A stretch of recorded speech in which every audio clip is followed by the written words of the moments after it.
मुझे नहीं पता कि भाई मैं गलत था या कैसे कैसे खाया गया। आज का हमारा टॉपिक है क्लास 11th का, कि हम कितनी तरह से इनको बैठा सकते हैं। क्वेश्चन एग्जाम में नहीं हो, दैट इज कॉल्ड प्रोबेबिलिटी, और वो कनेक्ट है परमुटेशन, आपस में जुड़े हुए हैं। कुछ एक्सरसाइज हैं। हेलो बच्चों, मैं अमित कुमार आप सभी का स्वागत करता हूं आपके अपने यूट्यूब चैनल प्रिज्म इंस्टीट्यूट पर। तो बेटा आज का हमारा टॉपिक है क्लास 11th का। तो ये जो टॉपिक है ना, बड़ा कंफ्यूजिंग टॉपिक है। बच्चे ना अक्सर ये कहते हैं कि सर हमें ये चैप्टर समझ में नहीं आ रहा, क्योंकि बड़ा कंफ्यूजिंग है। टीचर दो दो बार पढ़ा देता है इस चैप्टर को, बट फिर भी क्वेश्चन एग्जाम में नहीं होते हैं, ना ही सीबीएसई में होते हैं और ना ही जेई में होते हैं। तो दोनों प्रॉब्लम को हम स्टेप बाय स्टेप सॉल्व करेंगे, सीबीएसई वाली भी और जेई वाली। तो पहले करते हैं हम सीबीएसई वाली प्रॉब्लम को सॉल्व। तो सीबीएसई के रेफरेंस बुक से हमने कुछ टॉपिक्स, कुछ चैप्टर के कुछ टॉपिक्स उठाए हैं, कुछ एक्सरसाइज हैं, वहां से हम काफी सारे क्वेश्चंस कवर करने वाले हैं। तो जो भी जेई का बच्चा है वो भी जरूर देखें इन लेक्चर्स को, और जो सीबीएसई का बच्चा है उसको तो देखने ही देखने हैं। चाहे आप कोई भी बुक, आपके स्कूल में कोई भी बुक्स, रेफरेंस बुक्स, चाहे एनसीईआरटी हो मेन जो टेक्स्ट बुक है, या कोई और भी रेफरेंस बुक्स हैं, अगर वो भी आपके स्कूल में हैं तो वो सारे के सारे क्वेश्चंस सोल्व हो जाएंगे इन वीडियो को देखने के बाद। ठीक है, लगभग आई थिंक 7 से 8 लेक्चर होंगे इसके जो हम कवर करेंगे। उसके बाद फिर आप कह पाएंगे हाँ हमें परमुटेशन भी आता है और हमें कॉम्बिनेशन भी आता है। तो स्टार्ट करते हैं परमुटेशन से। तो परमुटेशन का मीनिंग क्या होता है? सबसे पहले हमें जानना है what is the meaning of permutation. भाई परमुटेशन का मतलब होता है अरेंजमेंट। सबको पता है, ये हमें पता लग जाता है कि परमुटेशन का मतलब क्या होता है, अरेंजमेंट। अब बात आती है कि हम कैसे अरेंज करें चीजों को। तो एक डेफिनेशन है बुक की, फंडामेंटल प्रिंसिपल ऑफ काउंटिंग से परमुटेशन को डिफाइन किया हुआ है। पहले वो एक रेफरेंस बुक से हम डेफिनेशन पढ़ते हैं और उसके बाद फिर हम कवर करेंगे इसके बाकी के क्वेश्चंस। तो डेफिनेशन पढ़ना बेटा। इसमें लिखा हुआ था fundamental principle of counting also known as the counting rule और multiplication principle is a mathematical rule that calculates the total number of outcomes when multiple events occur together. इसका मतलब जानते हैं क्या है? कि जब एक से अधिक इवेंट एक साथ हो जाते हैं तो उनकी काउंटिंग और उनके मल्टीप्लिकेशन को हम अरेंज करते हैं किससे? फंडामेंटल प्रिंसिपल ऑफ काउंटिंग से। तो मैं ऐसा एक एग्जांपल लेता हूं जिससे आपको डेफिनेशन भी समझ में आ जाएगी, और इस डेफिनेशन के थ्रू परमुटेशन को, इस डेफिनेशन को परमुटेशन में यूज कैसे करते हैं वो भी सब क्लियर हो जाएगा आपका। ठीक है, लेट अस टेक एग्जांपल कि अगर मैं आपसे ये कहूं कि मेरे पास 3 स्टूडेंट्स हैं। कितने हैं? 3। Student number 1, student number 2, student number 3, और 2 चेयर हैं, चेयर 1 और चेयर 2। मुझे क्या करना है? इन 3 बच्चों को 2 चेयर पे बैठाना है। अच्छा, अब क्वेश्चन ये है कि हम कितनी तरह से इनको बैठा सकते हैं, कितने तरीके हैं, दैट इज कॉल्ड परमुटेशन। बस हमें वो काउंट करना है, नंबर ऑफ वेज निकालने हैं। ध्यान देना एक बार कि मान लो पहली चेयर पे मैंने स्टूडेंट 1 बैठाया, ठीक है, दूसरी चेयर पे मैंने स्टूडेंट नंबर 2 बैठाया, यहाँ पे स्टूडेंट नंबर 1, यहाँ पे 3, यहाँ पे 2, यहाँ पे 1, ठीक है, यहाँ पे 2, यहाँ पे 3, यहाँ पे 3 और यहाँ पे 1। अब एक बार काउंट करना, एक और रह गया, यहाँ पे 3 और यहाँ पे 2। एक बार आप काउंट करो, 1 2 3 4 5 और 6। तो टोटल कितने तरीके हो गए जितनी तरह से हम उन बच्चों को अरेंज कर सकते हैं, बैठा सकते हैं? तो ये हो गए हमारे पास टोटल 6 वेज। कितने तरीके हो गए बेटा? 6 वेज। अब अगर मैं इसी चीज को फंडामेंटल प्रिंसिपल ऑफ काउंटिंग से करूं तो क्या कहता है कि first chair can arranged bye, कितने तरीके हैं? 3 वेज। यानी इसका मतलब है कि पहली चेयर पे बैठने के लिए कितने बच्चे अवेलेबल हैं? हमारे पास 3 बच्चे अवेलेबल हैं। अब एक बताओ, 3 बच्चे अवेलेबल हैं तो कोई भी बैठ सकता है। अब जो मेरी सेकंड चेयर है तो मैं क्या कहूंगा? Second chair can arrange by 2 ways, क्योंकि एक बच्चा वहां पे बैठ चुका है। इसका मतलब मेरे पास अब 2 ही तरीके बचे हैं। ठीक है, तो अब यहाँ क्या आएगा? Total number of veg, total कितने तरीके हैं, तो उसको हम क्या लिखेंगे? 3 इंटू 2 मतलब 6 वेज। टोटल 6 तरीके से हम उनको अरेंज कर सकते हैं। आगे बात समझ में? तो ये हमारा फर्स्ट जो बेसिक था किसका? परमुटेशन का, वो कवर हो गया। एक और एग्जांपल लेता हूं, ध्यान देना, समझना चीजों को। देखो, मैं बिलोंग करता हूँ रेवाड़ी से, हरियाणा का एक छोटा सा डिस्ट्रिक्ट है, शहर है, ठीक है। तो मैं एग्जांपल रेवाड़ी का लेके चलता हूँ। तो मैं रेवाड़ी में रहता हूँ मान लो, और मुझे जाना है दिल्ली। मेरे यहाँ से दिल्ली ऑलमोस्ट आई थिंक 70 से 90 किलोमीटर के बीच में है लगभग। तो मुझे दिल्ली जाना है। अब मुझे दिल्ली जाने के कितने तरीके हैं? मान लो जो NH 48 है उसके ऊपर गुरुग्राम आता है, तो मैं गुरुग्राम जाके फिर दिल्ली जा सकता हूँ, बिल्कुल सही। एक तरीका ये है, ठीक है। मुझे कुछ रोहतक में कुछ काम है, रोहतक भी हरियाणा का एक डिस्ट्रिक्ट है। जो बच्चे दूसरे स्टेट्स हैं मैं उनके लिए बता रहा हूँ बेटा, ठीक है। तो रोहतक हमारे पास क्या है, एक जगह है जहाँ मुझे जाना है और फिर मुझे दिल्ली जाना है। भिवानी एक और डिस्ट्रिक्ट है, पहले मुझे भिवानी जाना है फिर मुझे दिल्ली जाना है, ठीक है। और एक और डिस्ट्रिक्ट हम लेते हैं फरीदाबाद, ठीक है। तो ये 4 अलग अलग हमने डिस्ट्रिक्ट लिए हैं, मुझे इनमें कुछ काम है, इनके थ्रू मैं दिल्ली जा सकता हूँ। इसका मतलब मैं गुरुग्राम होके भी जा सकता हूँ, मैं रोहतक होके भी जा सकता हूँ, मैं भिवानी होके भी जा सकता हूँ, और मैं फरीदाबाद होके भी जा सकता हूँ।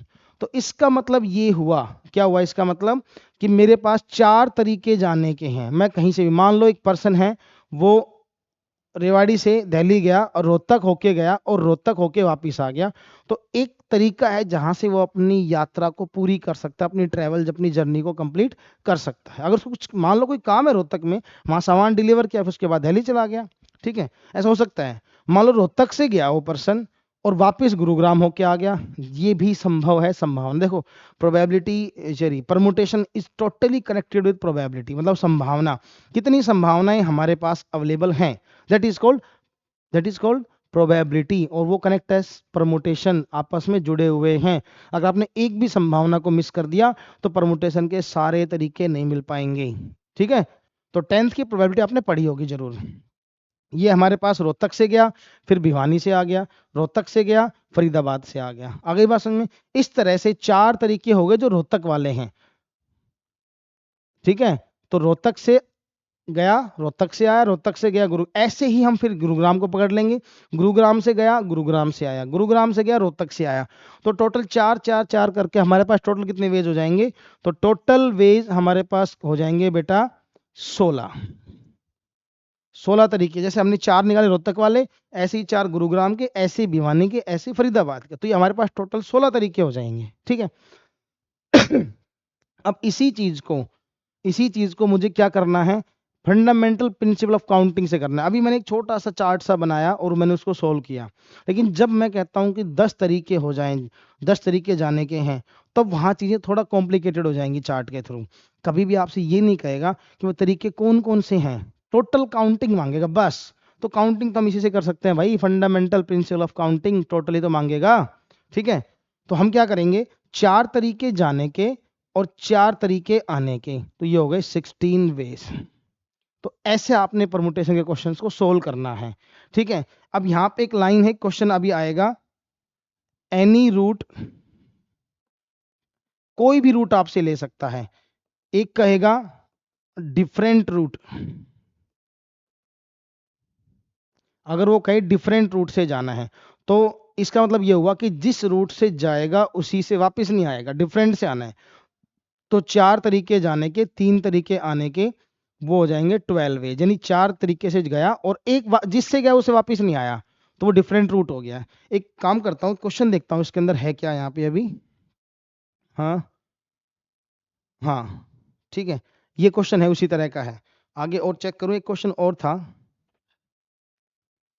हाँ ये रहा, एनी ऑफ रूट टेकन और the same route is not taken. चलिए अब आते हैं हमारे फर्स्ट क्वेश्चन पे। तो पहला क्वेश्चन है एक्सरसाइज का, in a railway compartment 6 seats are vacant on a bench, in how many ways can 3 passenger seat on them. ये कह रहा है कि हमारे पास टोटल है 6 सीट और 3 पैसेंजर हैं। तो फंडामेंटल प्रिंसिपल ऑफ काउंटिंग कहती है कि पहला पैसेंजर 6 तरीके से बैठ सकता है, उसके पास 6 मौके हैं बैठने के। तो हम क्या कहेंगे कि first passenger can sit by 6 ways, ठीक है। फिर क्या कहेंगे, second passenger can sit by 5 ways. क्यों? क्योंकि एक सीट तो फिल हो चुकी है, एक बंदा बैठ गया। फिर क्या कहेंगे, third passenger can sit by 4 ways. फिर क्या लिखेंगे, now total number of ways, तो क्या लिखेंगे 6 × 5 × 4 कितना हुआ 120 तरीके। तो 120 तरीके से मैं क्या कर सकता हूं, उन पर्सन को बैठा सकता हूं। अब वो 120 कौन कौन से होंगे ये नहीं मांगेगा, बट मैं एग्जांपल देता हूं। पहली सीट पे पर्सन 1, दूसरी पे पर्सन 2, तीसरी पे पर्सन 3, पहली पे पर्सन 1, दूसरी पे पर्सन 3, उस पे पर्सन 1, इस तरह से अरेंज हो सकती है चीज। मतलब 6 सीट हमारे पास, ठीक है ना। तो फिर कहेगा 4th 5th 6th पे पर्सन 1, पर्सन 2, पर्सन 3, तो ऐसे हम बहुत सारे तरीके बन जाएंगे। तो वो उस मेथड से, चार्ट वाले मेथड से नहीं निकाल सकते। हम क्या करेंगे, ऐसे फंडामेंटल प्रिंसिपल ऑफ काउंटिंग का यूज करेंगे, ठीक है। नेक्स्ट क्वेश्चन की तरफ चलते हैं बेटा।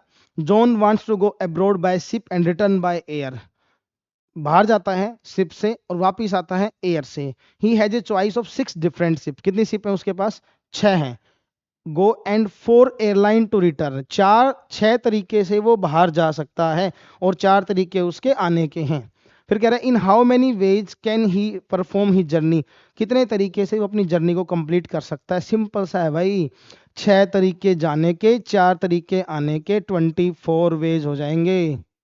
आ गई बात समझ में। अब आपको क्या करना है, इसको अगर ऑब्जेक्टिव में आना है डायरेक्ट टिक कर देंगे। यही क्वेश्चन सब्जेक्टिव में आता तो 1 नंबर में देगा, 2 में वैसे देता भी नहीं है। फिर भी अगर 2 नंबर में आता है एग्जाम में, किसी भी होम एग्जाम में, तो आपको क्या करना है कि वो आप इसमें लिख देना लैंग्वेज बना के, ही कैन गो बाय कितने 6 ways and return by 4 ways, total number of ways कितना 24, ठीक है। नेक्स्ट क्वेश्चन पे आते हैं। एक मंथली टेस्ट है, उसमें टीचर ने डिसाइड किया कि आप उसको 3 क्वेश्चन डालने हैं, 1 फ्रॉम ईच एक्सरसाइज, 7, 8, 9, 3 एक्सरसाइज हैं। एक्सरसाइज नंबर 7, एक्सरसाइज नंबर 8 और एक्सरसाइज नंबर 9, 3 एक्सरसाइज हैं। अब कह रहे हैं एक्सरसाइज 7 के अंदर, एक्सरसाइज 7 के अंदर कितने क्वेश्चन हैं, 7 के अंदर 12 क्वेश्चन हैं, तो यहां लिख दो 12 क्वेश्चन। 8 के अंदर कितने क्वेश्चन हैं, 18 क्वेश्चन हैं, तो यहां लिख दो 18 क्वेश्चन हैं। और 9 क्वेश्चन इन एक्सरसाइज 9, यहाँ पे 9 क्वेश्चन हैं। अब आपको क्या करना है, कितने तरीके से वो पेपर बना सकता है, यानी कि जो पहला क्वेश्चन है वो फर्स्ट से उठा लेगा, दूसरा सेकंड से, इसका थर्ड से, इस तरह से आपको अरेंज करना है। इसका फर्स्ट, इसका फर्स्ट, इसका फर्स्ट, एक तरीका टेस्ट बन गया। इसका फर्स्ट, इसका फर्स्ट, इसका सेकंड, दूसरा टेस्ट बन गया। कितने बनेंगे, बहुत सारे हो जाएंगे। तो क्या करेंगे, इन तीनों को हम क्या कर देंगे, मल्टीप्लाई कर देंगे। तो आंसर आएगा 12 × 18 × 9 वेज। अब आपको क्या करना है, इसकी मल्टीप्लाई करनी है और कमेंट बॉक्स में आंसर देना है ईमानदारी से। हम लास्ट में जितने भी ऐसे जो लॉन्ग कैलकुलेशन आएंगी उनके आंसर बाद में कमेंट बॉक्स में मेंशन कर देंगे। आप वहां से क्रॉस वेरीफाई करना कि आपका और ये हमारा आंसर मैच करता है नहीं करता।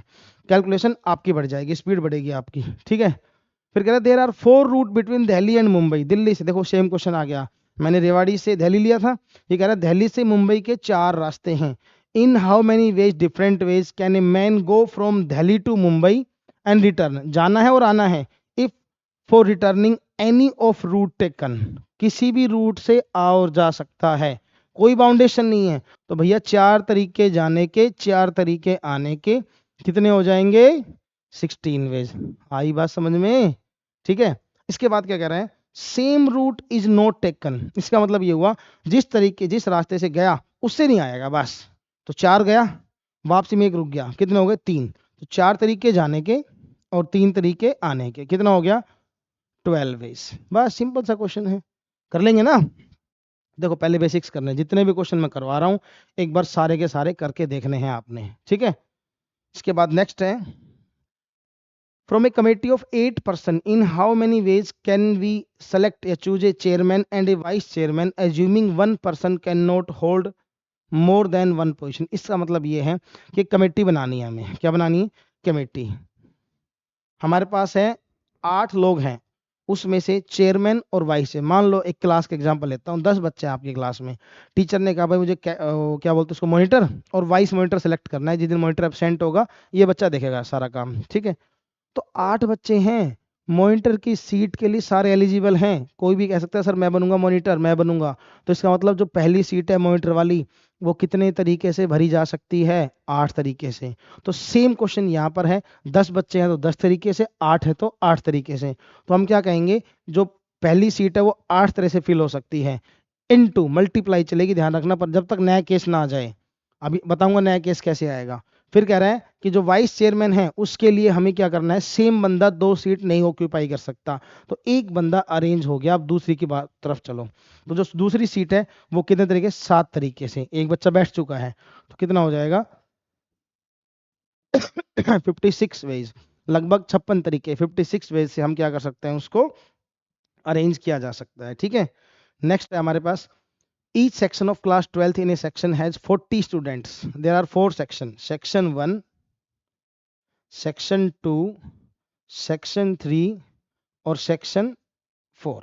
ठीक है, 4 सेक्शन है हमारे पास और सभी सेक्शन में 40-40 बच्चे हैं। यहाँ भी 40 हैं, यहाँ भी 40 हैं, यहाँ भी 40 हैं और यहाँ भी 40 है। ठीक है, 40-40 बच्चे हैं सभी सेक्शन। मान लो आपके स्कूल की बात करता हूँ, प्रिंसिपल मैम ने कहा कि मुझे चेस का एक मैच करवाना है। चेस की बात क्यों कर रहे हैं आप जानते हो, क्योंकि रिसेंटली ट्रेंडिंग में कौन सा गेम चल रहा है, चेस। उसका रीजन है आप जानते हैं, और क्यों है इस बात को कमेंट बॉक्स में मेंशन जरूर करना कि रिसेंट में अभी चेस ट्रेंडिंग में क्यों चल रहा है। इससे आपका जीके का क्वेश्चन भी तैयार हो जाएगा और बहुत इंटरेस्टिंग स्टोरी आएगी एक पर्सन की आपके सामने जो लगभग आपकी ही उम्र का होगा। ठीक है, तो बात करते हैं हम किसकी, क्लास की। इसमें चेस की बात करी, टीचर ने ये कहा प्रिंसिपल ने कि आप जाइए और है ना हर क्लास से एक एक बच्चा उठा लाइए, किसी भी टीचर को भेज दिया, मान लो मैथ्स के टीचर को ही भेज दिया।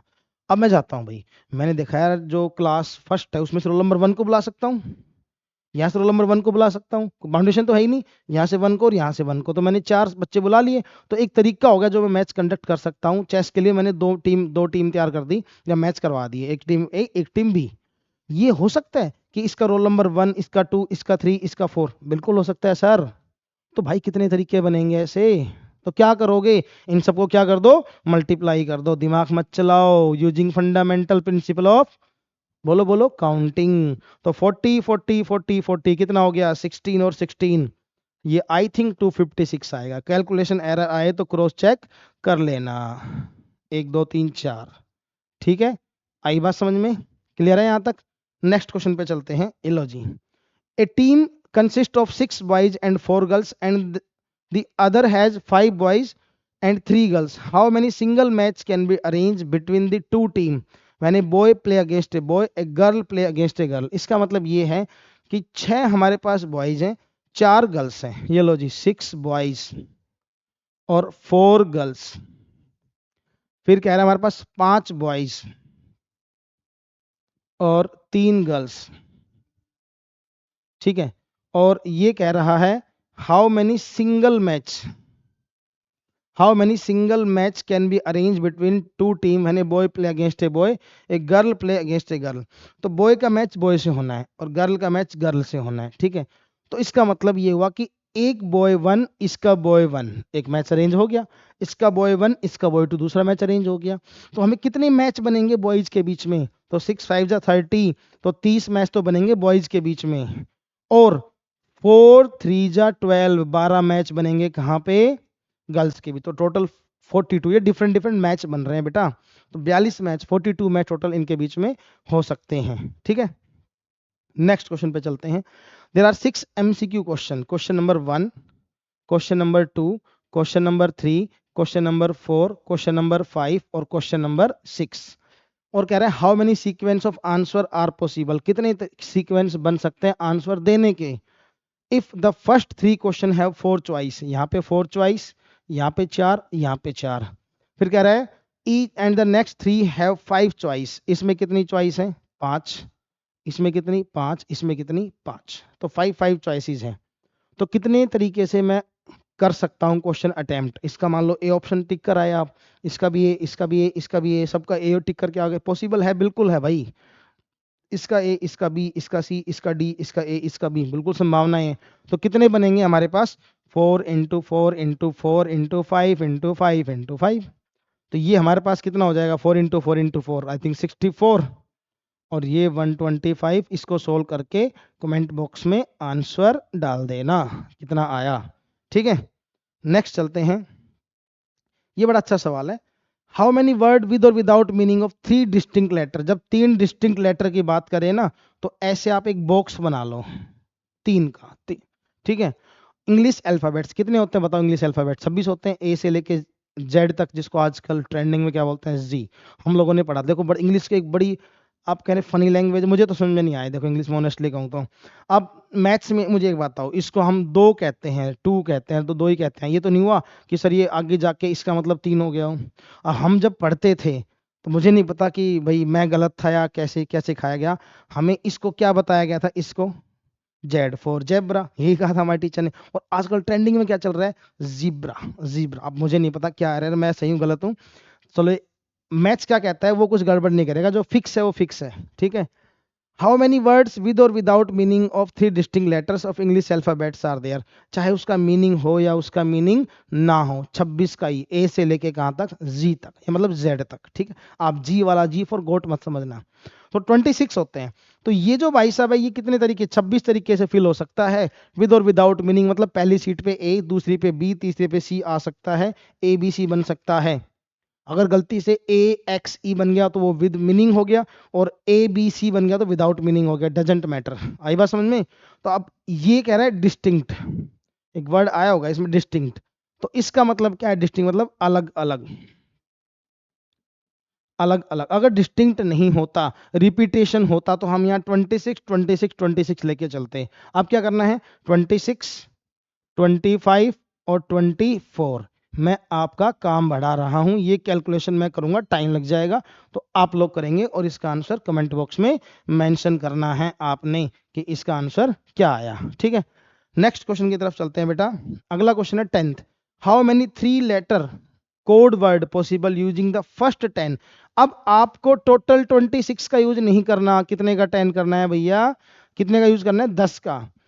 If no letter being repeated, तो जो फर्स्ट केस बनेगा, जो पहला बॉक्स बनेगा वो क्या बनेगा कि कोई भी रिपीट नहीं होगा। तो 10 तरीके से 9 और 8, आई थिंक 72 वेज हो जाएंगे, ध्यान रखना, ठीक है ना। सिंपल सा क्वेश्चन है, तो 10 तरीके से फिर 9 फिर 8, एक रिपीट तो करना ही नहीं है।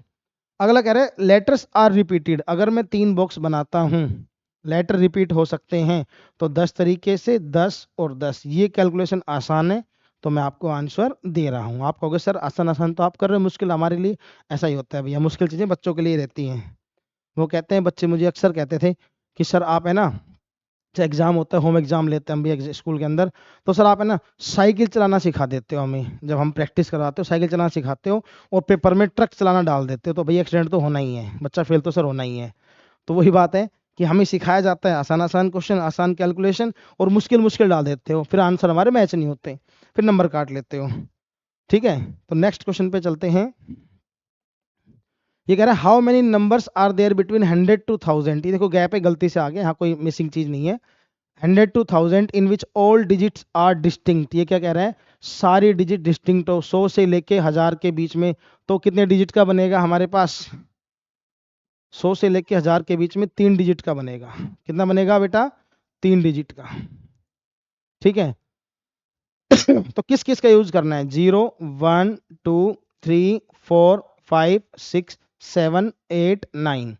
अब ध्यान देना, अगर मैं यहाँ पर 0 1 2 ले लूँ यहाँ पे, यानी पहली सीट मैंने 0 ले लिया, तो इसका मतलब ये हो गया कि मेरा 3 डिजिट का नंबर नहीं है, सिर्फ और सिर्फ 2 डिजिट का नंबर है, इसको हम 12 कहेंगे।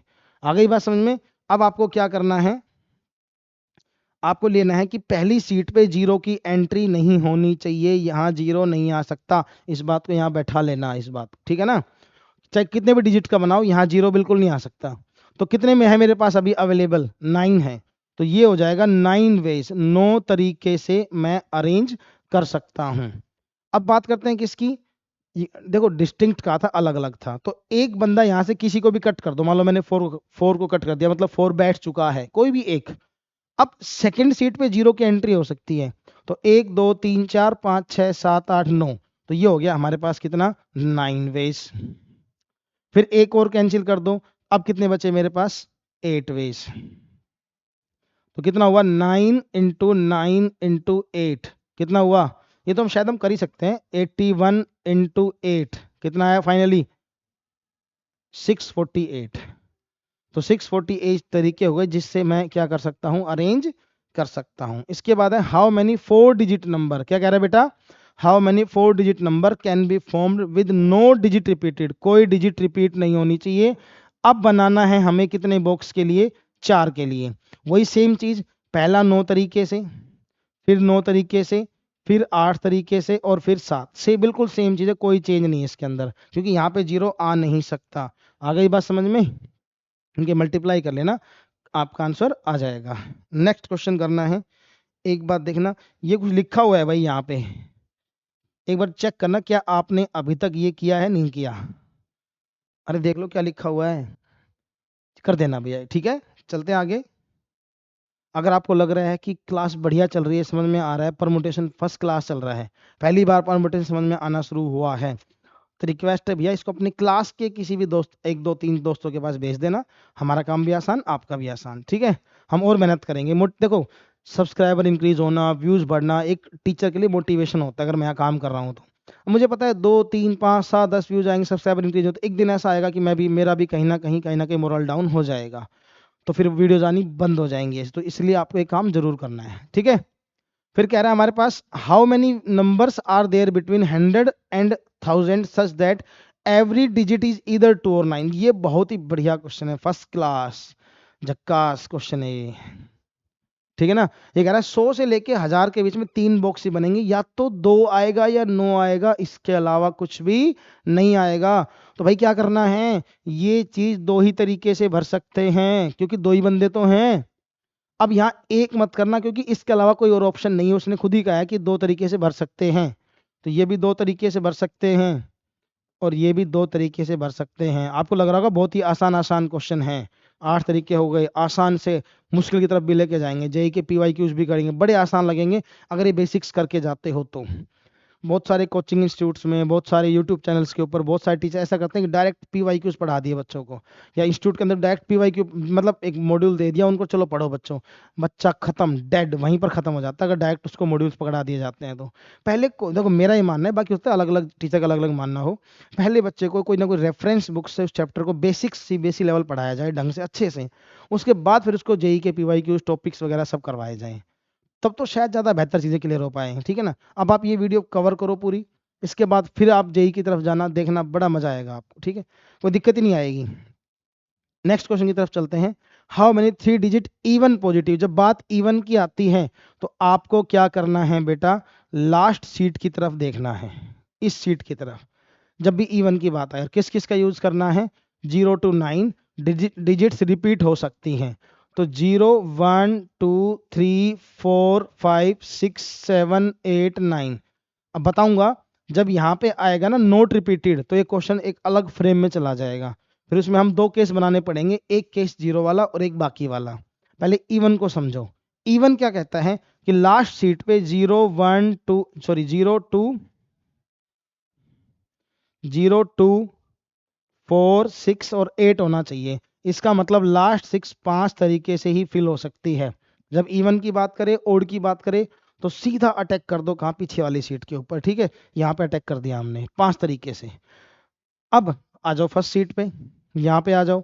ये कह रहा है रिपीट हो सकती हैं, तो मतलब जो आपने यहाँ रखा था वो आगे भी आ सकता है। अगर आपने यहाँ 2 फिल किया तो 2 यहाँ भी हो सकता है, लेकिन एक बंदा नहीं हो सकता, पूछो कौन, वो है हमारा 0। तो अब कितने नजर आ रहे हैं यहाँ पे 0 को हटा के, तो ये हो गए हमारे 9 वेज। अब रिपीटेशन अलाउड है, तो 0 के साथ बाकी सारे भी आ सकते हैं, तो ये हो जाएगा हमारा 10 वेज। तो कितना हो गया, 450 वेज। तो लगभग लगभग नहीं, एग्जैक्ट 450 तरीके हो गए, जिससे हम क्या कर सकते हैं, इसको अरेंज कर सकते हैं, ठीक है। चलें बेटा आगे। How many 3 digit number can be formed without using, इनका यूज नहीं करना, 0 2 3 4 5 6, अक्सर अक्सर बच्चे बहुत बार इनका यूज कर लेते हैं, ठीक है। तो ये कह रहा है किस किस का यूज करना है, 3 डिजिट का बनाना है, और किसका करना है, 0 2 3 4 5 6, इनका यूज नहीं करना। तो 1 2 3 4 5 6 7 8 और 9, तो 4 डिजिट बची जिनका हम यूज कर सकते हैं। तो ये हो गया 4 तरीके से, ये हो गया 4 तरीके से। अब ये क्वेश्चन 2 तरह से आता है, ध्यान देना भैया। एक आता है विद रिपीटेशन, एक विदाउट रिपीटेशन। इसमें कुछ स्पेशली मेंशन नहीं किया हुआ, आपको एग्जाम में मेंशन मिलेगा। अगर ये विद रिपीटेशन है तो ये आंसर आएगा विद रिपीटेशन, और अगर विदाउट रिपीटेशन होता तो 4 3 और 2 हो जाता, तो ये हमारा फाइनल आंसर होता। आ गई बात समझ में? चलते हैं नेक्स्ट क्वेश्चन की तरफ। ये कहता है how many numbers are there between 100 and 1000 such that 7 is in the unit place. यहाँ भी थोड़ा सा हल्का सा ग्लिच कर रहा है क्वेश्चन में कि ये नहीं दे रहा कि ये रिपीटेशन अलाउड है या नहीं है, तो हम रिपीटेशन अलाउ कर लेते हैं क्योंकि जो आंसर है बुक के वो रिपीटेशन के साथ मैच किए हुए हैं। तो विदाउट और विद लिखा आए, देखो अगर आपके स्कूल एग्जाम में आता है आप टीचर से बात कर सकते हो, बट जेई और जो बोर्ड एग्जाम होता है वो जनरली मेंशन करके भेजता है आपको, ठीक है। तो लास्ट सीट पे 7 ही आएगा, तो इसका मतलब इसका जो तरीका हो गया वो एक तरीका हो गया, वन वे, एक तरीके से इसको भर सकता हूं। अब यहाँ पे देखो 0 1 2 3 4 5 6 7 8 9 7, 0 यहाँ पे आ नहीं सकता, तो ये हो जाएगा हमारे 9 वेज, और यहाँ भी कितने हो जाएंगे, यहाँ 10 वेज हो जाएंगे। तो 9 वेज 10 वेज 1 वे, तो टोटल कितने मेथड हो गए, 90 वेज हो गए जब हमने रिपीटेशन अलाउड किया है। अगर रिपीटेशन अलाउड नहीं होता तो आप क्या कहते हैं बेटा, अगर रिपीटेशन नहीं होता तो ये हमारा आता एक तरीके से, फिर यहाँ 7 नहीं आएगा, 0 नहीं आएगा, 7 आ चुका 0, फिर ये हमारा 8 आता, फिर यहाँ पे 0 की एंट्री फिर हो जाती कि अब देखो 7 यहाँ रुक गया, 1 यहाँ रुक गया कोई भी पर्सन, तो ये भी 8 तरीके से आता। तो ध्यान रखना विद रिपीटेशन का ये आएगा, विदाउट का ये आएगा, ऐसे इन बातों का ध्यान रखना आप, ठीक है ना। तो नेक्स्ट क्वेश्चन की तरफ चलते हैं बेटा। हाउ मेनी ओड नंबर्स, किसकी बात कर रहा है ये भाई, स्पेशल क्वेश्चन, बढ़िया, first class. How many odd number less than 1000, 1000 से छोटे ओड नंबर की बात कर रहे हैं। तो 1000 से छोटे 3 डिजिट के भी होते हैं, 2 के भी होते हैं, 1 के भी होते हैं, 3 केस बन रहे हैं, एडिशन चलेगा बीच में, आई बात समझ में। तो पहले हम बनाएंगे 3 बॉक्स का, फिर हम बनाएंगे किसका, 2 बॉक्स के लिए, और फिर हम बनाएंगे 1 बॉक्स के लिए। किस किस का यूज करना है, 0 to 57, 0 to 57 इनका यूज करना है, सॉरी हमें क्या करना है, हमें इनका यूज करना है 0 to 57 का, और इन्हीं का इस्तेमाल करके हमें क्या करना है, ये फिलअप करने हैं, ठीक है। तो मुझे एक बात बताइए कि ये जो ये वाली सीट है ओड नंबर की बात करता है, किसी करता है, ओड नंबर, इसका मतलब क्या हुआ, ओड नंबर का मतलब कि यहाँ पे या तो 5 आएगा या 7 आएगा। तो ये वाली सीट है वो 2 तरीके से ही भर सकते हैं, 2 वेज। अब आ जाओ इधर वाली पे, repetition of digit is allowed, repetition allowed है तो सभी का इस्तेमाल कर सकता हूँ, चारों का। 0 फिर भी नहीं आएगा फर्स्ट सीट पे, तो ये कितना हो जाएगा बेटा, 3 वेज हो जाएगा, और ये कितना हो जाएगा बेटा, 4 वेज हो जाएगा, ठीक है। तो 4 3 12 और 24, तो टोटल 24 वेज ऐसे हैं जिनसे मैं इसको भर सकता हूँ, फर्स्ट वाले को। ओड नंबर बन गया 3 डिजिट का। अब 2 डिजिट की बारी, तो ये जो क्वेश्चन यहाँ वाला है ये वही 2 वेज आएगा, क्योंकि या तो 5 आएगा या 7 आएगा। ये सीट किसकी आएगी, ये 3 वेज, क्योंकि 0 आएगा नहीं, तो टोटल 6 वेज हो जाएंगे, ये 6 इसके हो गए, और इसमें या तो 5 आएगा या 7 आएगा, तो ये हो गए 2 वेज। तो टोटल कितने हो गए, 24 6 30, तो टोटल हो गए 32 वेज सॉरी 32 तरीके से वो ये बना सकता है, ठीक है। नेक्स्ट क्वेश्चन है, how many number greater than 1000 but not greater than 4000 can be formed with the digit 0 1 2 3 4। 1000 से बड़े और 4000 से छोटे, 1000 नहीं लेना और 4000 भी नहीं लेना, 1000 भी काउंट नहीं करना है, 4000। इसमें क्वेश्चन में थोड़ा ग्लिच कर सकता है, वो कह देगा बिटवीन, या कह देगा 1000 to 4000, तो वो भी लेने हैं, उसमें 1000 और 4000 लेना होता है। इसमें क्या कह रहा है कि 1000 से बड़े मतलब 1000 नहीं लेना, ठीक है, 4000 छोटे 4000 भी नहीं लेना। इसका मतलब जो पहली सीट है इनमें से कौन कौन नहीं आ सकता बोलो, इसका मतलब ये हुआ कि पहली सीट पे 0 भी नहीं आएगा, 1 भी नहीं आएगा, 4 भी नहीं आएगा, नहीं 1 आ सकता है, बिल्कुल सही कह रहा है, 1 आ सकता है, क्योंकि रिपीटेशन इज अलाउड। अब रिपीटेशन अलाउड है तो इसमें एक गड़बड़ हो सकती है, इसमें 1000 वाला एक केस अलग से ही बन सकता है, लेकिन बुक में उन्होंने आंसर दे रखा है क्या, कि पहली सीट पे कितने परसेंट बैठा सकता हूं, 3 वेज। अगर मैं यहाँ 1 बैठाता हूं तो 0 0 0 से 1000 बन जाएगा, लेकिन वो क्या कह रहा है कि इसमें 1000 तो आ ही नहीं सकता। लेकिन इसका मैं क्या केस ले रहा हूँ कि मान लो मैंने यहाँ 1 बैठाया और आगे डिफरेंट कर दूं तो वो अलग केस बनेंगे, ठीक है। तो ये 3 तरीके से, अब सारे 1 2 3 4 5, यहाँ पांचों के पांचों आ सकते हैं, ये 5 तरीके से, ये 5 तरीके से, ये 5, तो आई थिंक कितना हो जाएगा यहाँ से 125 इंटू 3, 1 6 और 1 7, 375, ठीक है। 375 वेज हो गए किसके, जब रिपीटेशन अलाउड है। और रिपीटेशन अलाउड नहीं है फिर तो कोई दिक्कत ही नहीं है, एक बॉक्स बनाएंगे यहाँ पे 3 डिजिट का बना लो, ये हो जाएगा हमारा 3 तरीके से, क्योंकि हमारे पास 0 भी नहीं आएगा, 1 1 आ सकता है, 0 और 4 नहीं आएंगे। हाँ, रिपीटेशन अलाउड है ही नहीं, 1 की एंट्री हो सकती है, 1 2 3 तीनों की, ठीक है।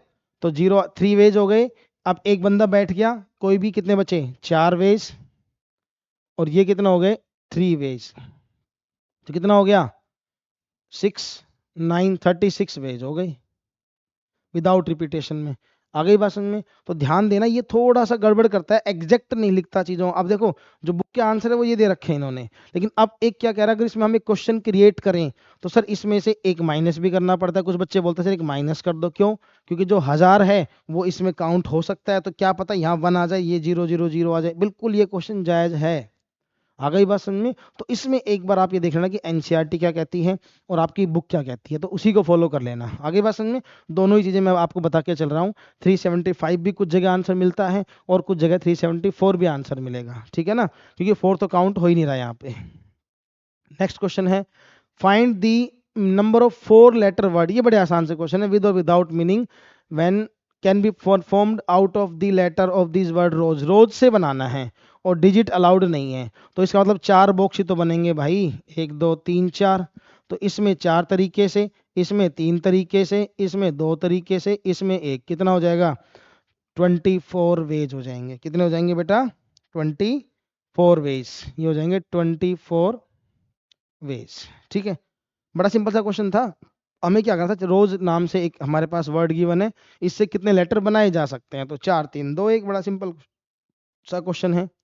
ऐसे ही सेम स्माइल वाला क्वेश्चन है, स्माइल से कितने बना सकते हैं ये कह रहा है, तो स्माइल से कितने बनेंगे 5 तरीके से, 4 3 2 1, अगर रिपीटेशन नहीं है तो। और अगर अलाउड है तो कह रहा है नो लेटर बीइंग रिपीटेड, तो वही बनेगा क्या 5 4 3 2 1, कितना हो गया 60, और ये कितना हो गया 6, कितना हो गया, नहीं 20 आएगा, सॉरी 60 20 आएगा, ठीक है। तो 20 120 आएगा इसका आंसर।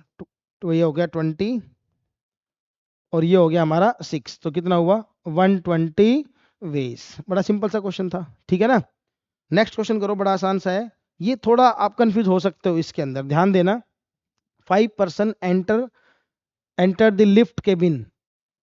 आप एक बार पढ़ लो अच्छे से। Lift cabin on the ground floor of an 8 floor house. Suppose each of them can leave the cabin independently at any floor, beginning with the first. Find the total number of ways in which each of the 5 person can leave the cabin at any one of the floor at different floor. इसका मतलब ये है कि देखो 8 floor का house है, तो मान लो कि जो पहला फ्लोर है, कि जो मान लो जो पहला फ्लोर है वो ग्राउंड फ्लोर है, ठीक है, ग्राउंड फ्लोर है। पहला फ्लोर क्या है, ग्राउंड फ्लोर।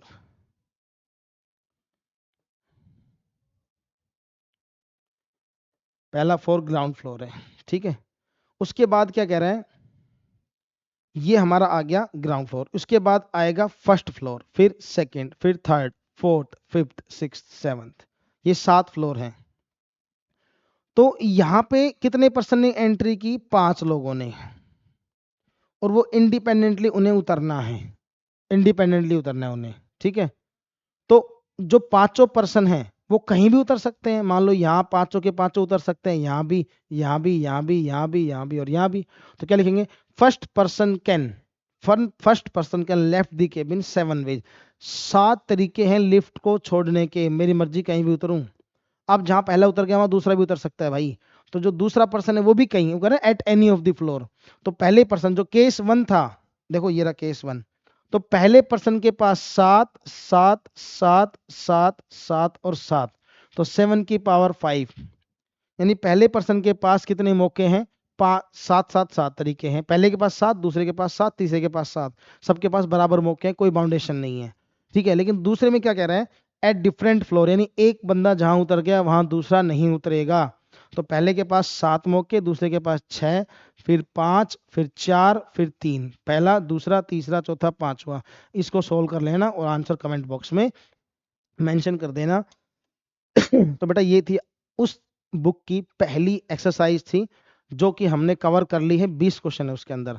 अब हम कवर करने नेक्स्ट जो लेक्चर उसमें कवर करेंगे इसकी सेकंड और थर्ड एक्सरसाइज, मतलब फैक्टोरियल वाली और परमुटेशन जो फॉर्मूला होता है एनपीआर वाली। ठीक है, दो होते हैं एनपीआर एनसीआर, वो दोनों कवर करेंगे। उसके बाद हम आपको लेके चलेंगे, हम राउंड टेबल वाले क्वेश्चंस भी आएंगे और विदाउट रिपीटेशन वाले भी आएंगे, और कुछ पीवाईक्यू साथ साथ कहोगे तो हम साथ साथ करवा देंगे, जो उन बुक्स में से जो इस में आए हुए हैं इस लेवल पे, या फिर हम कहोगे तो एक साथ हम कवर कर लेंगे। ठीक है, तो मिलते हैं नेक्स्ट लेक्चर में, तब तक के लिए कनेक्ट रहना। और इस लेक्चर को अगर आपको लगे कि पसंद आया लेक्चर, तो जितने भी आपके क्लासमेट्स हैं उनके पास भेज देना। तब तक के लिए थैंक यू, जय हिंद।